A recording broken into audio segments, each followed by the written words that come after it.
সবজির দাম কিছুটা কমলেও স্বস্তি ফেরেনি চট্টগ্রামের বাজারে। এখনও বেশিরভাগ সবজি বিক্রি হচ্ছে ৮০ থেকে ১০০ টাকা কেজিতে। এর সাথে বাড়তি মুরগি, ডিম, মাছ ও মাংসের দামও। বিক্রেতারা বলছেন সরবরাহ ঘাটতি ও পরিবহন খরচ বেড়ে যাওয়ায় পণ্যের দাম বেশি।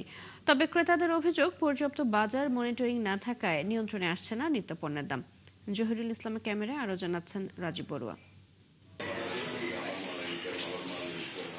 গত সপ্তাহের তুলনায় সবজির দাম কিছুটা কমেছে চট্টগ্রামের বাজারে, তবে তা এখনো সাধারণ ক্রেতার নাগালের বাইরে।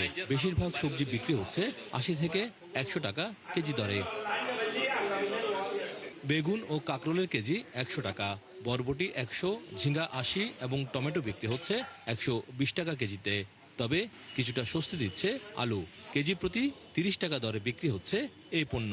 সবজি আস্তে আস্তে বিভিন্ন জায়গা থেকে দামও আস্তে আস্তে কমার দিকে, যেহেতু সরবরাহ বাড়ছে সবজির দাম কমে যাবে। আগামী সপ্তাহে দেখবেন যে আরো সবজির দাম কমে যাবে। সবজির পাশাপাশি বাড়তি রয়েছে মুরগির দাম। ব্রয়লার মুরগি ১৯০ থেকে ২০০ টাকা, সোনালী ৩৫০ এবং দেশি মুরগি বিক্রি হচ্ছে ৬৫০ থেকে ৬৭০ টাকা কেজি দরে। এছাড়া ডজন প্রতি আরও ১০ টাকা বেড়ে ডিম বিক্রি হচ্ছে ১৫০ টাকায়। আর গরুর মাংসের দামও ৮৫০ থেকে ১০০০ টাকা কেজি। গত সপ্তাহ ছিল ৪০ টাকা, এই সপ্তাহ হচ্ছে ১৫০ টাকা করতেছি, মানে দামে বেরিয়েছে। সোনালী বা কামার মধ্যে অ্যাভেলেবেল, কিন্তু মার্কেটে নেই, কারণ গাড়ি নেই, গ্যাসের জন্য মাল আনতে পারছে না। পরিবহন খরচ বেড়ে যাওয়ার কারণে রেটটা আপনার বাড়তি, না হলে রেটটা আরও কমে আসতো, ম্যাক্সিমাম করে ৫০ টাকা করে কমে আসতো। এদিকে পেঁয়াজ ৫০ থেকে ৬০ টাকা, আদা ১৪০ ও রসুন ১৫০ টাকা কেজি দরে বিক্রি হচ্ছে বাজারে। বাড়তি রয়েছে পোলাউট চালের দামও। এছাড়া বৈরী আবহাওয়া ও সরবরাহ কমে যাওয়ার অজুহাতে সামুদ্রিক ও মিঠা পানির প্রায় সব ধরনের মাছই বিক্রি হচ্ছে বাড়তি দামে।